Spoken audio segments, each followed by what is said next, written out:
¿No te parece, Felipe, que a lo largo de nuestra historia hemos vivido marcados de alguna forma por lo mismo, asesinatos muy dudosos, magnicidios, conspiraciones? Sí, fraudes, golpe de Estado, cosas tremendas, ¿no? Gobernantes impresentables. Como toda historia, la historia de América Latina también tiene su lado oscuro. Estamos marcados desde el inicio. Los españoles traicionaron a los líderes indígenas para robarles sus tierras y sus riquezas. Claro, estoy pensando en Moctezuma, en Atahualpa. Y más adelante familias poderosas que se apoderaron de países, instalando dictaduras patriarcales. Basta pensar en el destino de Haití con Papadoc, en la Dominicana de Trujillo o en los Somoza en Nicaragua. La pregunta sería cómo impactaron estos hechos en América Latina.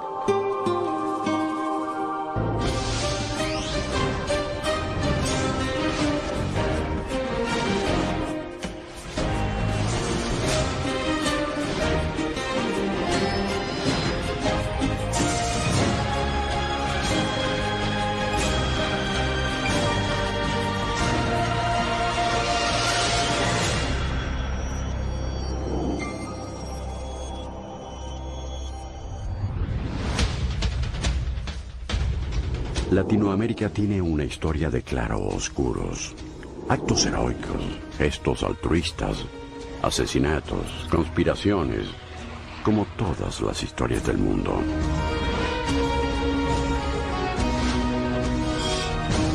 Hace unos años, a pocas cuadras de aquí, moría asesinado Alexander Litvinenko, un ex espía y disidente ruso. 3 semanas antes, había sido envenenado con polonio 210, un veneno radioactivo altamente tóxico para el que no existe el antídoto.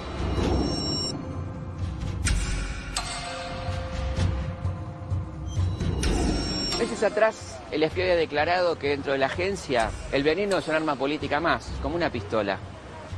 El día de su envenenamiento, Alexander se había encontrado a tomar el té con un compatriota. 2 años antes de ser envenenado, Litvinenko denunció que en Moscú aún existía un laboratorio de químicos venenosos. Se refería, por supuesto, al laboratorio secreto creado durante los años 30 por Grigori Mairanovsky, el profesor Veneno. Gracias al profesor Veneno y a sus sucesores, decenas de exagentes secretos, políticos, periodistas y escritores de diversas partes del mundo han muerto envenenados durante la Guerra Fría. La Guerra Fría duró 45 años y enfrentó a los Estados Unidos y a la Unión Soviética. La Unión Soviética dominaba la parte este del mundo bajo el control de gobiernos comunistas, mientras Estados Unidos mantenía el control sobre el llamado mundo capitalista, a salvo del peligro rojo. Y a excepción de casos puntuales que elevaron la tensión mundial, ambas lograron una coexistencia casi pacífica. Latinoamérica se vio inmersa en este contexto de Guerra Fría, y por supuesto la mayor influencia en Latinoamérica era de parte de los Estados Unidos, que precisamente consideraban a Latinoamérica como parte de su área de influencia e iban a hacer lo imposible para que el otro bloque lograra cualquier tipo de acceso, de influencia en lo que Estados Unidos consideraba su patio trasero, como suele decirse. Generalmente toda América Latina se cuadra, por decirlo así, con la posición de Estados Unidos, con la muy tenue y no siempre muy clara excepción de México. Es decir, hasta 1960, que comienza a romperse esa hegemonía, a romperse esa actitud. Bueno, fundamentalmente en Cuba, ¿no? Digo, comienza a romperse cuando ya nos acercamos al final de la Guerra Fría también. Yo creo que la Guerra Fría fue muy importante para América Latina porque ayudó mucho a la derecha en todos los países de América Latina, porque le ayudó en su campaña contra los corrientes progresistas. Y en realidad en los años, sobre todo en los años 60, estaba empezando un gran movimiento del pueblo, progresistas, y obviamente los comunistas locales estaban metidos en eso. Si la función tradicional de los ejércitos era defender sus fronteras de una posible invasión enemiga, a partir de la nueva realidad, a partir de la Guerra Fría y de la Revolución Cubana, en realidad también eran responsables de defender el orden interno. Por eso también se hablaba de fronteras ideológicas. Ya no eran las fronteras territoriales que dividían a un Estado de otro, sino fronteras ideológicas adentro de un Estado. Durante la Guerra Fría, para los Estados Unidos el comunismo estaba dentro del continente americano. Así inició una guerra ideológica en su propio territorio y en los países de Latinoamérica.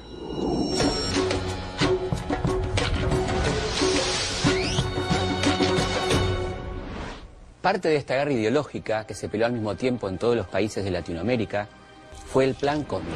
Un plan de operaciones de inteligencia coordinado para intercambiar información y prisioneros, torturar y eliminar opositores a través de acciones combinadas de los gobiernos de Argentina, Chile, Uruguay, Paraguay, Bolivia, Brasil y luego Ecuador y Perú.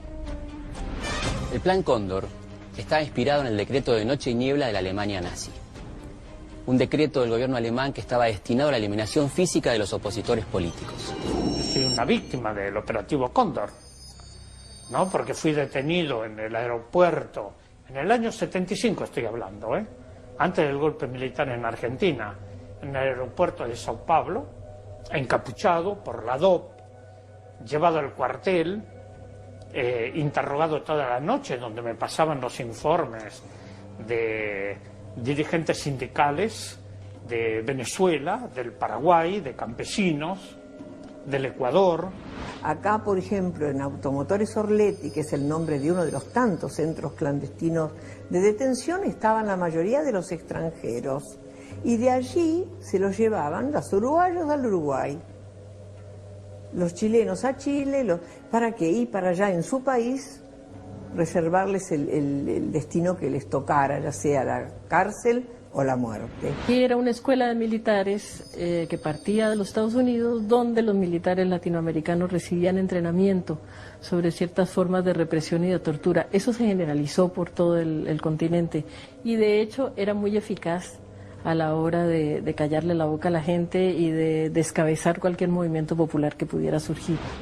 La iniciativa del Plan Cóndor surgió en la Escuela de las Américas, una organización para la instrucción militar donde se graduaron más de 60.000 militares y policías de hasta 23 países de América Latina.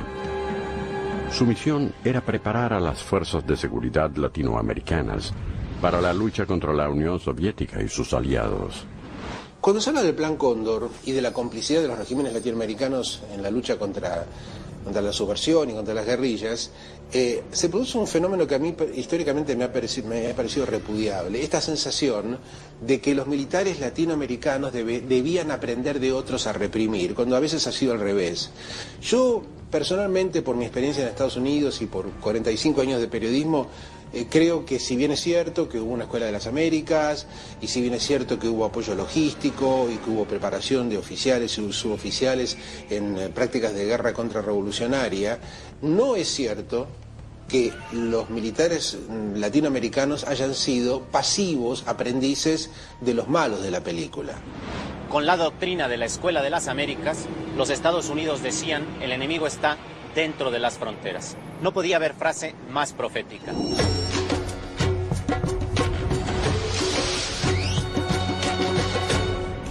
El 11 de septiembre de 2001, en una serie de ataques sincronizados, aviones comerciales se estrellaron contra las Torres Gemelas y otros blancos estratégicos de los Estados Unidos. Murieron más de 3.000 personas, como si hubieran ejecutado a más de 36 personas por minuto.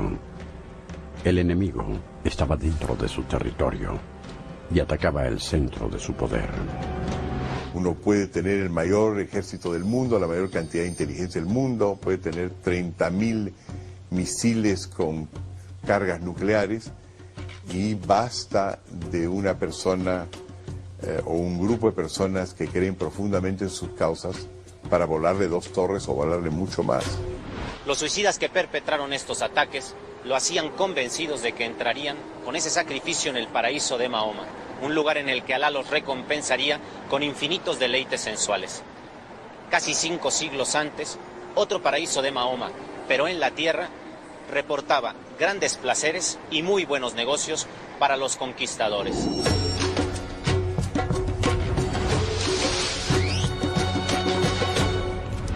A mediados del siglo XVI en Paraguay, los españoles buscaban el modo de conquistar a los aborígenes y la manera que encontraron fue a través de la alianza. Se aliaron con los guaraníes en contra de sus enemigos y a cambio ellos les pagaron tributo y los incorporaron a sus familias como líderes y dueños del harén. En 1545, algunos conquistadores tenían 5 o 6 mujeres para sí. Los más poderosos llegaban a tener 70 mujeres en su harén. Cuando llegan los españoles y conocen a las guaraníes, parece ser que les produjeron una impresión particular y de hecho ocuparon el lugar de los jefes tribales, asesinándolos, y se quedaron con estos harenes porque los guaraníes vivían también en un sistema poligámico, de manera que, claro, en nombre de las escrituras y en nombre de esta guerra contra el moro, terminaron viviendo en el noreste argentino de la misma forma que lo hacían los moros en España. Es decir, cada jefe vivía con 40, 50, 60 mujeres. Los europeos recibieron mujeres y alimentos. Las numerosas concubinas y esposas era la forma que tenían de cobrarse el tributo. En el mundo andino prehispánico peruano, concretamente en los incas al final, pero antes también, existe una práctica de intercambio de mujeres. El intercambio de mujeres funciona como una suerte de ampliación de las redes de parentesco.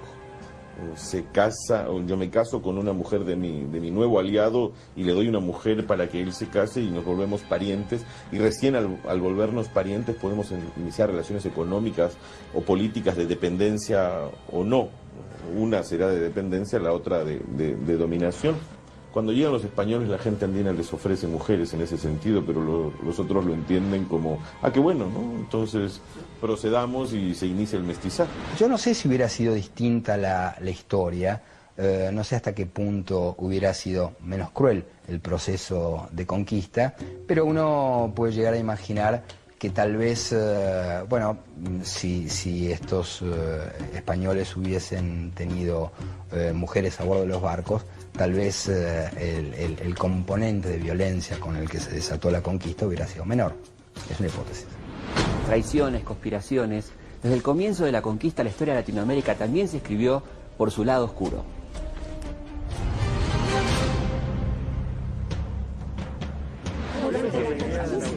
Yo no solamente creo que los latinos estamos unidos por la historia, sino que estamos unidos por el futuro. Porque inevitablemente tenemos un destino en común y Latinoamérica se va a convertir en un gran país que tiene diferencias que lo va a hacer cada vez más rico como continente.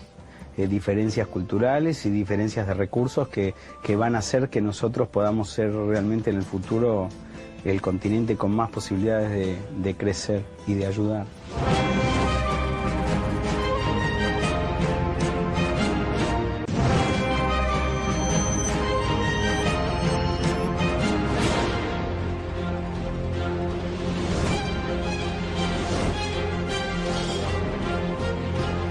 Desde los gobiernos liberales de Ecuador, el ascenso de la aristocracia cafetalera en Costa Rica, hasta el supuesto fraude de Colombia en 1970 que dio origen al grupo guerrillero M-19, la política del fraude electoral durante los siglos XIX y XX en América Latina ha sido una constante.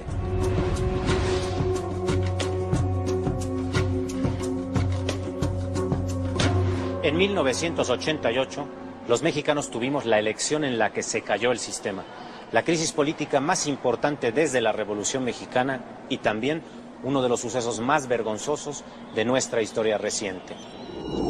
Es la primera vez en la que el electorado mexicano, en nuestra historia contemporánea, se vuelca para votar, hacer un esfuerzo enorme para votar en contra del PRI. Y aparentemente lo logra, se comete el fraude y ese es uno de los, yo considero que esta es una de las grandes manchas que pesan sobre el sistema electoral mexicano. En las elecciones presidenciales de 1988, el candidato opositor de centro izquierda, Cuauhtémoc Cárdenas, iba ganando el recuento parcial de votos al candidato oficial, Carlos Salinas de Gortari, hasta que el ministro del Interior anunció que se había caído el sistema de computación encargado del recuento. Cuando se restauró, el resultado era otro. Y entonces cuando se levanta el sistema nuevamente, resulta que había ganado Carlos Salinas de Gortari. Y el pueblo mexicano tuvo la convicción de que su voto había sido burlado. Estábamos convencidos de que él iba a ganar y había un movimiento también fuerte alrededor de él.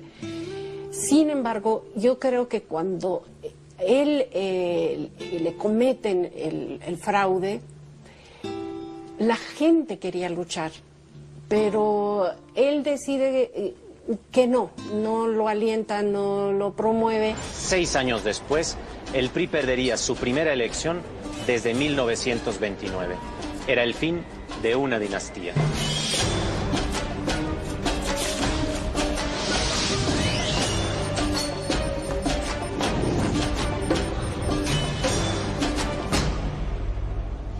En el siglo XVI, otra dinastía llegaba a su fin. Con la captura del Inca Atahualpa por Francisco Pizarro, terminaba el Imperio Inca, el estado prehispánico más extenso de América. El primer encuentro entre el español y el nativo fue dramático. Cuando Pizarro se encuentra con Atahualpa, cuando los españoles se encuentran con Atahualpa en la plaza de Cajamarca, a Atahualpa le hacen algo que se llama la ceremonia del requerimiento. Es una especie de requerimiento, se le lee un texto en el cual se le dice que se someta a las leyes católicas y al rey de España. Cuentan los cronistas que el sacerdote que acompañaba a Pizarro le entregó a Atahualpa una Biblia diciéndole que ahí estaba la palabra de Dios. El concepto palabra tiene en la cultura incaica una clara connotación sonora, por lo que Atahualpa acercó el libro a su oído y al no escuchar nada, lo arrojó al piso. Fue la señal para atacar. La artillería escondida alrededor de la plaza comenzó a disparar sus armas de fuego y provocó el pánico entre los indígenas. Murieron alrededor de 2000 aborígenes. El Inca fue capturado, sus riquezas saqueadas y su mujer entregada a los españoles. Estuvo 8 meses prisionero. Al principio demostró una gran depresión, pero pronto se fue recuperando dando signos de una gran inteligencia. Aprendió a hablar español y pronto le ganaba a sus captores al ajedrez. Atahualpa intentó pagar su libertad. Prometió llenar de oro y plata un cuarto completo hasta donde alcanzara su mano extendida. Fue el rescate más alto de la historia. Aquí había culturas muy importantes, civilizaciones importantísimas, que no solo se miden por las pirámides o las grandes construcciones, sino porque fueron capaces de creer, por ejemplo, y de seguir creyendo que la palabra es sagrada, lo que explica alguna de las más tempranas derrotas de los indígenas ante los invasores europeos. Europa había dejado de creer en la palabra hacía mucho. Y entonces cuando, por ejemplo, Pizarro le dice a Atahualpa que si llena 2 habitaciones de plata y una de oro lo va a liberar después de haberlo apresado, Atahualpa le cree. Yo creo que Atahualpa iba a ser ajusticiado de todas maneras, llenara los cuartos de oro y plata o no. El problema era decidir cuándo y de qué manera.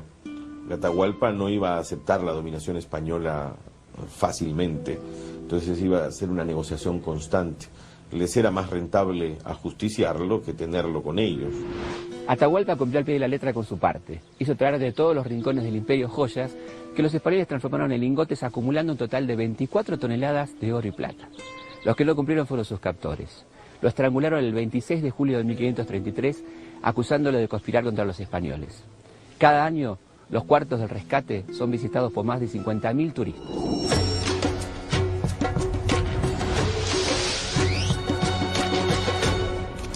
Para los incas, la sucesión del poder era cuestión de parentesco y linaje. Para algunos gobiernos latinoamericanos del siglo XX, también. Nuestra historia ha sido, muchas veces, la de la saga de familias poderosas que han escrito el lado oscuro de la historia. Con la renuncia y exilio de Anastasio Somoza, terminaba la dinastía familiar que durante 42 años dominó la vida política y económica de Nicaragua. Hijo de Anastasio Somoza García, quien durante su gobierno condecoró a su nieto recién nacido con la máxima orden de Nicaragua y le dio el título de Comodoro del Aire. Los Somoza estuvieron en el poder durante 3 décadas, como los Trujillo en República Dominicana. En su gobierno se rindió culto a la personalidad del dictador y a la de toda su familia. Tuvo 9 hijos. Ramfis, su favorito, fue nombrado coronel del ejército a los 7 años y ascendido a general a los 10. En Haití, Papa Doc Duvalier no nombró coronel a su hijo ni lo condecoró al nacer. modificó la Constitución para que lo sucediera. A su muerte, asumió Jean-Claude Duvalier, Baby Doc. Tenía apenas 19 años. Cuando fue derrocado en 1986, Haití era el país más pobre de América. Cuando Papá Doc asumió el poder en Haití, nombró un temido brujo como jefe de la milicia y reivindicó el vudú como religión oficial. La magia y la brujería pueden ser también caminos hacia el poder. Creo que eso también, esas familias viejas son producto de una época de caudillos, una época de una latinoamericana rural, donde era muy fácil imponer los hijos frente a los abuelos. Hay, sin embargo, algunos países como Colombia, ahí voy a hacer la excepción, en donde es curiosamente persistente esto de las familias, no como tono de dictadores ni eso, pero sí aquí hay una fuerza política que nosotros hemos tenido hasta nietos de presidentes donde el abuelo, el hijo y el nieto han sido presidentes, con muchísima... Hasta hoy todavía muchas de las familias que están hoy en el poder son nietas y bisnietas de quienes fueron poderosos hace varios años. Linaje y brujería, una combinación latinoamericana. Maximiliano Hernández Martínez mantuvo el poder en El Salvador entre 1931 y 1944. Su afición a la teosofía le valió el sobrenombre de El Brujo de las Aguas Azules, porque creía en los poderes curativos de este color. No fue el único brujo. En los años 70, el secretario privado de Juan Domingo Perón, López Rega, conocido como El Brujo, llegó a tener muchísima influencia sobre el general y su esposa. Tras la muerte de Perón, Isabel asumió la presidencia con El Brujo como primer ministro y consejero espiritual. En El olor de la guayaba, Gabriel García Márquez cuenta que el dictador haitiano Papá Doc mandó exterminar a todos los perros negros del país, porque un enemigo suyo, para escapar a la persecución, se había convertido en perro, en un perro negro.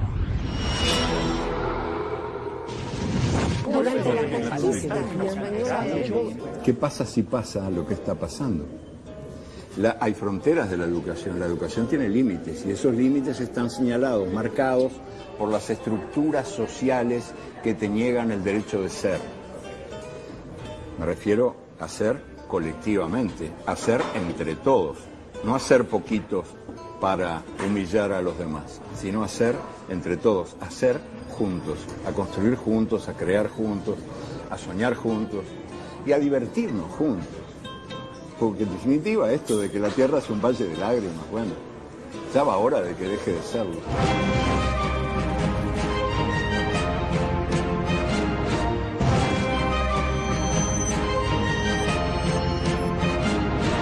A fines del siglo XVIII, en Vilarica de Ouro Preto, un grupo de no más de 30 clérigos militares y funcionarios del gobierno comenzaron a conspirar para lograr la independencia de Minas Gerais y formar un Estado republicano. Fue la Inconfidencia Mineira, el primer movimiento político independentista de Brasil. Entre los conspiradores había intelectuales inspirados por la Ilustración y también por la Revolución Norteamericana producida unos años antes. Como en otras regiones de Latinoamérica, los conspiradores protestaban contra el aumento de los impuestos. Estaba previsto que la rebelión estallara el mismo día en que se debían pagar los impuestos en Villarrica. Según el plan, los complotados ocuparían las calles y proclamarían la independencia. Pero la conspiración fue traicionada y sus organizadores detenidos y condenados a muerte, acusados de deslealtad al reino de Portugal. Meses después la pena fue conmutada. A todos, salvo a uno, Joaquín José da Silva Xavier, se convirtió en el chivo expiatorio de la rebelión. Da Silva Javier, que había sido técnico en minería, oficial del ejército y en ocasiones dentista, por eso le decían Tiradentes, fue juzgado y condenado a la horca. Su cuerpo fue desmembrado y con su sangre se escribió un documento donde se condenaba a su infamia. Las distintas partes de su cuerpo fueron exhibidas en las ciudades de la región para desalentar la rebelión. Y su cabeza fue expuesta en la plaza principal de Villarrica para que la vieran los vecinos. Tiradentes perdió la cabeza por la delación de un traidor. En cambio, Bolívar, que perdió la cabeza por Manuela Sáenz, conservó la vida gracias a esta heroína de la independencia.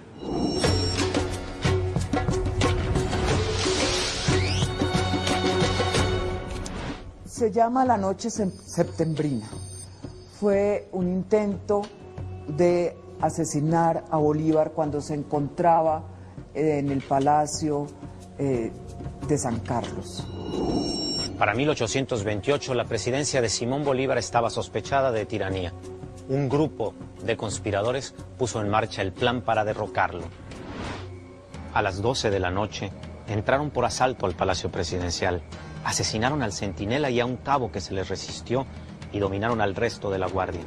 Al teniente Andrés Ibarra, edecán del Libertador, lo hirieron de un sablazo creyendo que era Bolívar. Los sediciosos llegaron a la puerta del dormitorio del Libertador y allí le salió al encuentro Manuela. Bolívar la había llamado a su lado esa noche porque se sentía enfermo. Cuando Manuela escuchó los primeros ruidos del asalto, despertó al Libertador y lo ayudó a vestirse.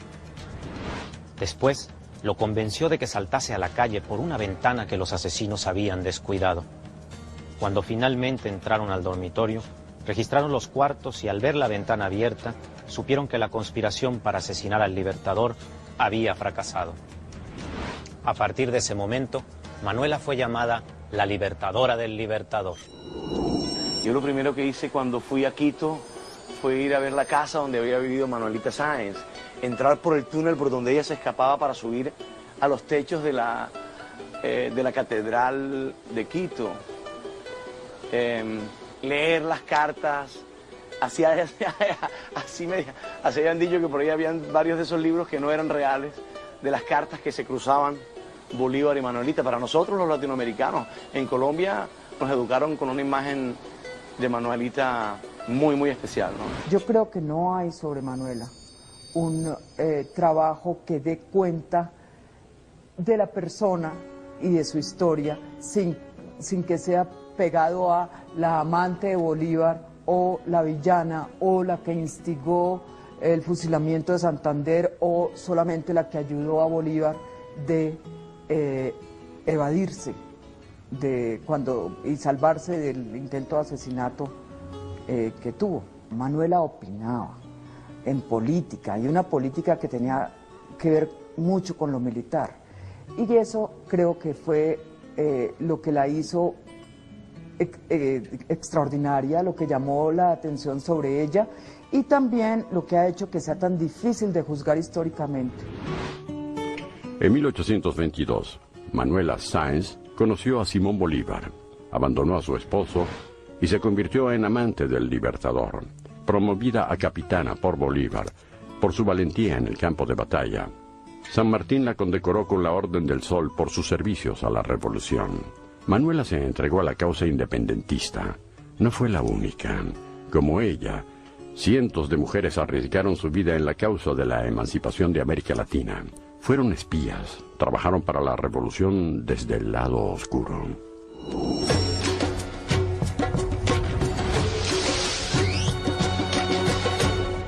La historia oficial, la que siempre se nos contó, la que siempre se nos enseñó, le da a la mujer un papel muy pasivo, ¿no? De bordar banderas, donar alhajas, prestar su piano porque alguien toque un himno, sobre todo esperar pacientemente a sus maridos próceres. En la América española, las mujeres en la independencia se ha subrayado sobre todo su rol como las mártires, como las que han sufrido cárcel por sus maridos, las que han muerto al frente de un destacamento llamando a los hombres a cumplir con su deber frente a la patria o lo que quiere la revolución o lo que quiere la república. Y cómo no, sin duda es un rol muy, muy importante. Pero yo estoy seguro de que hay una acción cotidiana, de que hay un activismo político permanente de todos los días que fue fundamental. Es decir, las revoluciones no se construyen solamente en el gran acto heroico, que es importantísimo, sino en ese día a día de las revoluciones. Y la mujer como parte de la sociedad, estoy seguro, estuvo muy presente en todo eso, ¿no? Y eso tiene que haber sido así desde Caracas hasta Buenos Aires, ¿no? Las mujeres en la guerra de la independencia tuvieron en general los roles que eran la extensión de sus mismas actividades, o sea, costureras, coser muchos uniformes, banderas, bordar, la comida, vivanderas, llevar los víveres, acompañar a veces en la retaguardia cuando se los permitían a sus hombres, sus hijos, sus maridos, sus amantes, sus hermanos. Yo creo que existía en la colonia todo un mundo, si tú quieres, clandestino, más allá de los rigores de las normas y de las leyes, que hacía que la vida de las mujeres no fuera tan asfixiante como probablemente los hombres y las leyes querían que fueran en aquel momento. En nuestro continente, como en España, el que hace la ley hace la trampa. Somos especialistas en encontrar la manera de esquivar esas reglas, de esquivar esas normas. Y muchas mujeres se daban a la tarea de aprender a leer y escribir, de acceder a libros que se consideraban prohibidos.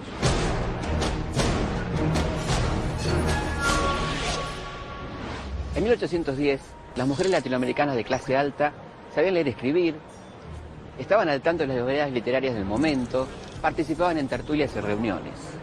Los soldados españoles podían hablar de política delante de ellas, porque total, no entendían nada. Eran las espías perfectas. Perfectas, como Rosa Campuzano de Ecuador. Arriesgadas, como María Hermenegilda de Gisla y Petronila Carrillo en Lima, que organizaba tertulias con españoles para sonsacarles información. Valientes, como Vicenta Juaristi Eguino, que fabricaba bolas de cañón en su casa de Bolivia. Y Leona Vicario, de México, mujeres dispuestas a dar la vida por la causa de América. Colombia también tenía sus espías. Policarpa Salabarrieta era costurera de los españoles para informar a los revolucionarios. Fue detenida y condenada a pena de muerte. Antonia Santos fue fusilada. Ana María Campos fue azotada y obligada a montar desnuda por las calles de la ciudad. Margarita Figueras, de 80 años, fue azotada y decapitada. Las mujeres, yo creo que fueron una fuerza moral extraordinaria. Había muchas mujeres patriotas, muy involucradas en el tema de las guerras, y mujeres que decían que querían mandar a sus hijos a las guerras, sí, porque creían en la causa que se estaba defendiendo.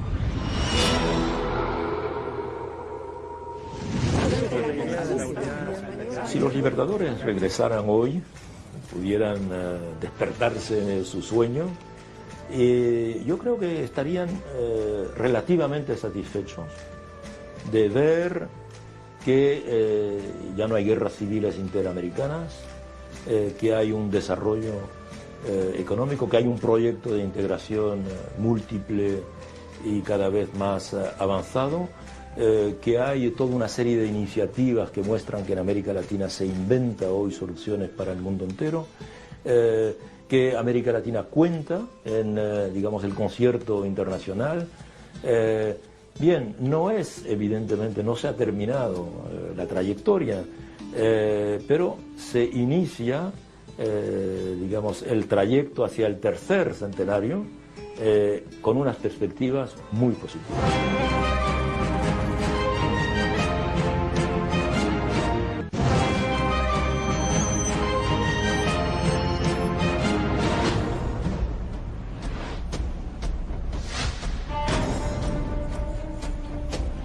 El día en el que el hemisferio sur comenzaba la primavera, en Washington, una bomba activada por control remoto y colocada debajo de su automóvil terminaba con la vida de Orlando Letelier, exfuncionario de Salvador Allende. Letelier había sido secuestrado y torturado el día del golpe de Pinochet, y en el exilio, liberado por presión internacional, se había transformado en uno de los principales enemigos de la dictadura. Para la junta militar era el problema Letelier. El asesinato de Letelier, que fue finalmente juzgado en Estados Unidos, es como uno de los casos paradigmáticos del Plan Cóndor, porque ahí hubo gente que confesó, se encontró a los responsables, etcétera. Pero no hacía falta encontrar un caso para justificar el Cóndor. Durante el juicio se identificó a Michael Townley, ex agente de la CIA y miembro de la policía secreta chilena, como el autor de la bomba. Townley declaró que para asesinar a Letelier había pensado rociar su almohada con gas sarín, un arma química letal. La alternativa para el atentado contra Letelier era el gas sarín, que estaba dentro de un frasco de Chanel número 5, el perfume que se hará famoso cuando Marilyn Monroe declaró que era lo único que se ponía para ir a la cama. Para cuando hizo estas provocativas declaraciones, el FBI llevaba años investigando a la actriz, a quien vinculaba con el presidente John Fitzgerald Kennedy, asesinado durante su mandato.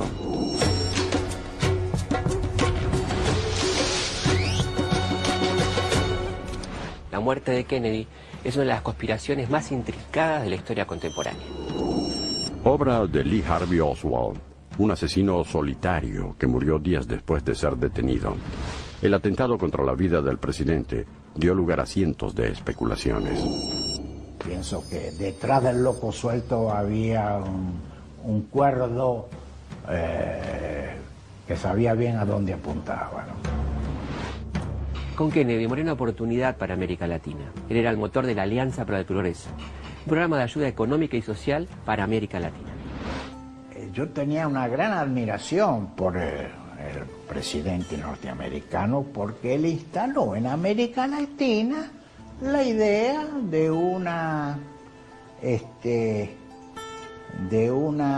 suerte de cambio en las relaciones que permitieran que la fuerza de los Estados Unidos, sobre todo las fuerzas económicas, ayudaran al progreso de América Latina. Tras el fracaso de la Alianza para el Progreso, se produjeron en América Latina una serie de golpes de Estado. Para finales de 1968 había dictaduras en Argentina, Brasil, Perú y Paraguay, así como toda América Central. Bolivia y Ecuador se hallaban en manos de militares y México en una versión especialmente autoritaria del PRI. Para América Latina, el modelo económico que derivaría en una democracia consolidada había fracasado. Se imponía una línea más dura. No era la primera vez.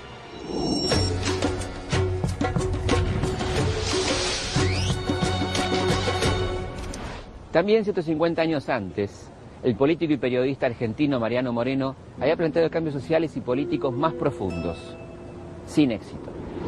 En el primer gobierno del Río de la Plata, el secretario de la primera junta, Mariano Moreno, representaba a los sectores más revolucionarios que querían modificar la economía y la sociedad heredadas del virreinato.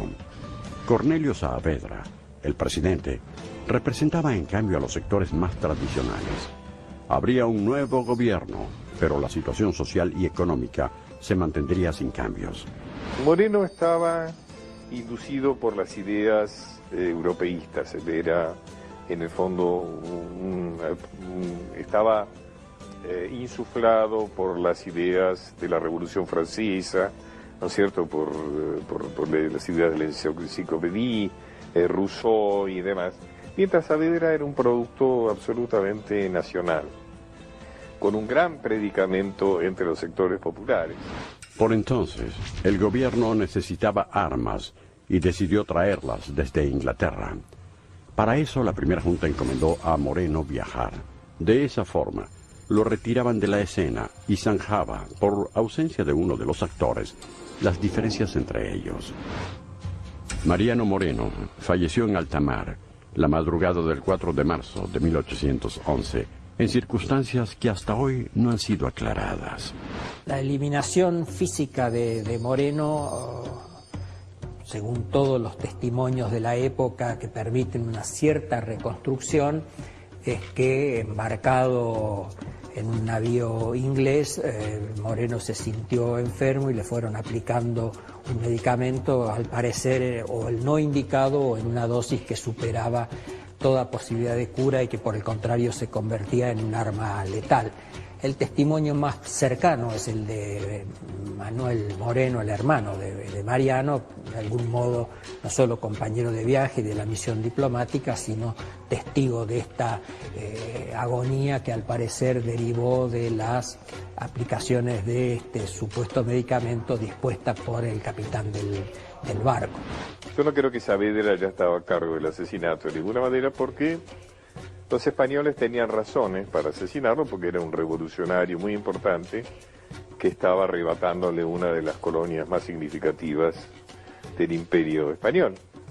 Y los ingleses también tenían motivo para asesinarlo. Recordemos que el barco era inglés y el capitán era inglés, un capitán misterioso, del cual nunca se supo más nada. 15 días después de la partida de Moreno, el gobierno porteño firmó un contrato con un tal Mr. Curtis, asignándole la misma misión. La hipótesis del envenenamiento sugiere que a Moreno se le dio una dosis excesiva de antimonio tartarizado. Algo mucho menos complejo que el polonio 210 que le dieron al ruso Litvenko, pero igualmente letal. Antes de morir, el ex agente de la KGB había declarado que decenas de personas de todo el mundo murieron envenenadas durante la Guerra Fría, en la que los Estados Unidos, para frenar al comunismo, organizó la Escuela de las Américas, de donde surgió el Plan Cóndor, para eliminar opositores a los gobiernos de Latinoamérica, porque creían que el enemigo estaba dentro de las fronteras, como sucedió el 11 de septiembre de 2001, y los terroristas esperaban su recompensa en el paraíso de Mahoma, como el de los españoles, con los guaraníes, con quienes se aliaron para tener el poder, aunque siglos más tarde al poder se accedía por fraude, como el de 1988 en México, cuando se cayó el sistema y con el desprestigio del PRI terminó una dinastía. Y otra llegó a su fin con la captura del Inca Atahualpa, quien pagó el rescate más alto de la historia, pero de todos modos lo mataron. Y así terminó la sucesión familiar, parecida a la de los gobiernos de Somoza en Nicaragua, Trujillo en República Dominicana y Papa Doc en Haití, quien alentaba la creencia del vudú, que también está en Brasil, donde Tiradentes terminó en la horca porque la conspiración falló, igual que la que intentó matar a Bolívar, quien se salvó gracias a Manuela Sáenz, que fue espía durante la Guerra de la Independencia, y también era espía, pero para la CIA, el asesino de Orlando Letelier, a quien pensaban asesinar con el gas sarín contenido en un frasco de Chanel número 5, el perfume que usaba Marilyn Monroe, a quien se la vinculaba con John Fitzgerald Kennedy, con cuya muerte fracasó la Alianza para el Progreso. Y entonces se impuso una línea más dura, igual que 150 años antes con Mariano Moreno, quien había propuesto cambios profundos, pero falleció en alta mar, tal vez envenenado con una dosis excesiva de antimonio o con arsénico.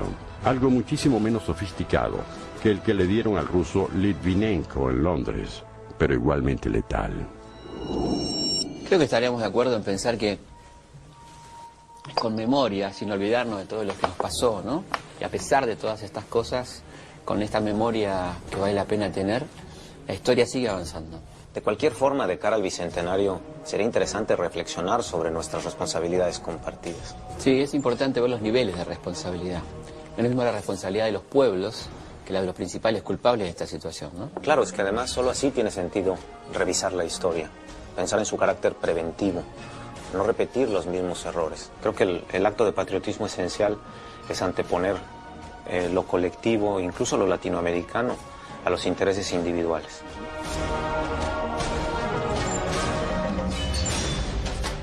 Nuestra historia se escribe cada día con los gestos más desinteresados de sus protagonistas, pero también con los más viles.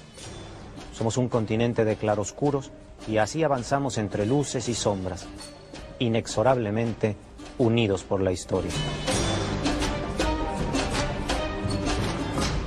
Y el poder se ha ido moviendo de domicilio simbólica y realmente a lo largo de estos 200 años. Originalmente estaba en la Plaza Colonial, que allí estaba el convento, la iglesia. Ahí hay como una energía concentrada, no solo de parte del público, sino del lugar mismo. Las ciudades no son estáticas, tienen vida.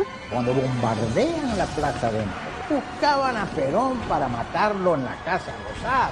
Las bombas terminaron con una historia que había empezado a escribirse con oro americano. Querían encontrar una ciudad mítica hecha completamente de oro. Los latinoamericanos, con su impulso vital, desafían al poder, rompen todas las reglas. El Mundial aparecía como el escenario perfecto para lavarle la cara a la dictadura. Cuando era gol argentino, lo gritábamos todos, los guardias y los presos.